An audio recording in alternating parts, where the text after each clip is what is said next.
ఉదయ బ్రహ్మస్వరూపం మధ్యాహ్నేతు మహేశ్వర సాయంకాలేతు స్వయం విష్ణు త్రయామూర్తి దివాకర. ముందుగా సూర్య భగవానునికి నమస్సుమాంజలి తెలియజేస్తూ యోగ విద్యను అందించిన ఆదియోగి పరమశివునికి, ఆ మహాయోగ విద్యని మనకి పతంజలి మహర్షి యోగశాస్త్ర రూపంలో అందించారు. వారిరువురి పాదపద్మములకు నమస్కారాలు.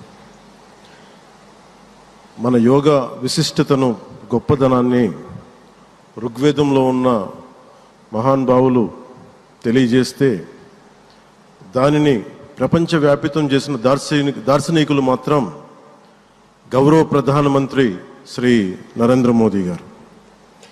భారతీయ సనాతన ధర్మం తాలూకు విశిష్టతను యోగా ద్వారా విశ్వవ్యాపితం చేసిన ఘనత ఆయన సొంతం.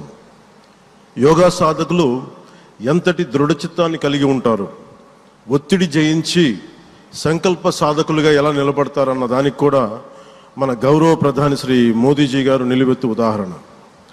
ప్రపంచ యోగా దినోత్సవం యావత్ భారతవానికి, భారతీయులకి దక్కిన గౌరవం. సరిగ్గా ఒక 2014లో అప్పుడే ఐక్యరాజ్య సమితిలో గౌరవ ప్రధానమంత్రి మోదీ గారు ప్రవేశపెట్టినప్పుడు దాదాపు 177 దేశాలు ఈ రెజల్యూషన్కి మద్దతు పలికినాయి.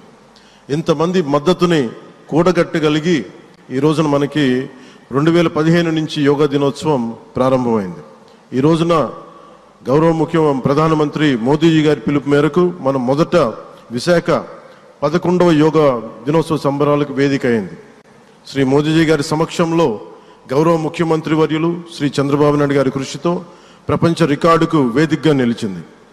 విశ్వనరులు మోదీజీ గారి పిలుపు మేరకు యోగా ఒక వన్ ఎర్త్ వన్ హెల్త్, ఈ ఆరోగ్యం థీమ్ని ఈ వేదిక నుంచి ప్రతి ఒక్కరూ ముందుకు తీసుకెళ్లాలని మనస్ఫూర్తిగా కోరుకుంటూ, ఇక్కడ ఆసీనులైన మీ అందరికీ, ఇక్కడికి వచ్చేసిన ప్రతి ఒక్కరికి కూడా పేరు పేరున నా హృదయపూర్వక వందనాలు, నమస్కారాలు.